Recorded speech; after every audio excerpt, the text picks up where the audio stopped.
এখন থেকে আপনাকে জমি ভাগাভাগি নিয়ে মারামারি, কাটাকাটি এবং মামলাও করতে হবে না।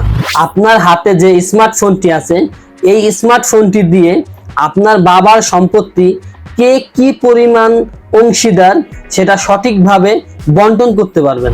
এই সম্পত্তি বন্টন করতে যে অ্যাপস ইউজ করবেন, এই অ্যাপসটি বাংলাদেশ সরকারের তৈরি, তাই এটা নিয়ে ডাউট থাকার একদমই কোনো কারণ নাই। চলুন দেখে আসি কিভাবে অ্যাপসটি কাজ করে।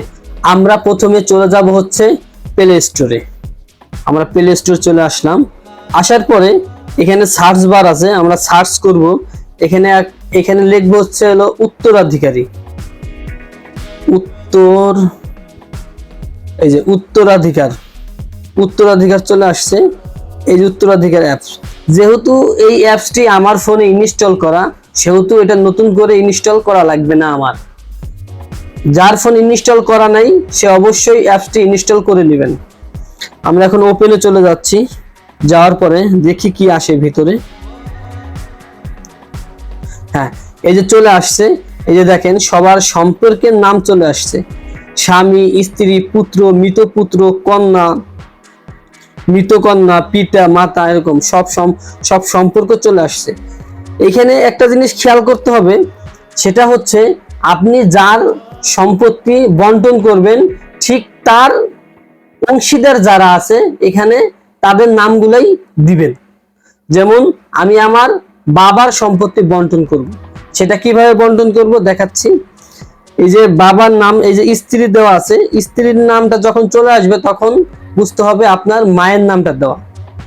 স্ত্রীর নাম দিলাম, পুত্র দিলাম 2 জন, মৃত পুত্র দিলাম 1 জন, তারপর হচ্ছে কন্যা দিলাম হচ্ছে 3 জন, মৃত কন্যা দিলাম হচ্ছে 1 জন, পিতা আসবে না, মাতা আসবে না, দাদা আসবে না, দাদি আসবে না, নানি আসবে না, সহোদয় ভাই, সহোদয় বোন। এই যে সহোদয় ভাই, সহোদয় বোন আমি একজন করে দিচ্ছি, কিন্তু দিলে আসবে কিনা সেটা আমি আপনাদের পরে দেখাবো। যদি আসে তাহলে তো অবশ্যই আসবে, যদি না আসে তখন 0 চলে আসবে। সৎ ভাই 1 জন দিলাম, সৎ বোন দিলাম, সৎ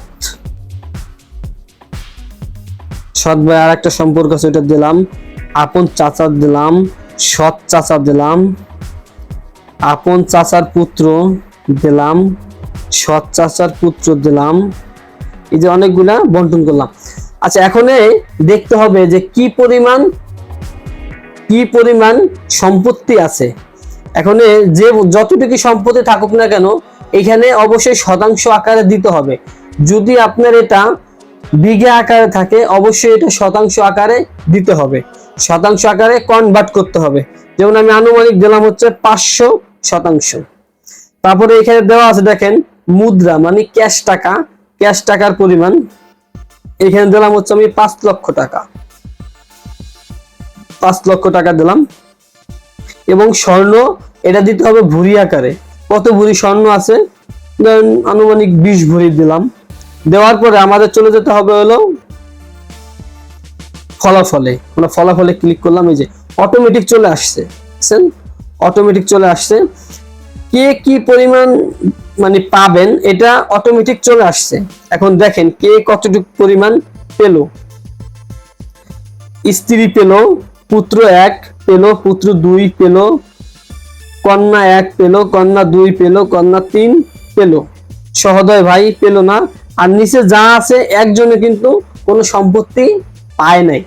এভাবেই আপনারা আপনার সম্পত্তি সঠিক বন্টন করতে পারবেন এই অ্যাপসের মাধ্যমে। যদি এই ভিডিও দেখে একটু উপকৃত হন অবশ্যই কৃতজ্ঞতা স্বরূপ একটা লাইক, একটা সাবস্ক্রাইব করে যাবেন। আসসালামু আলাইকুম।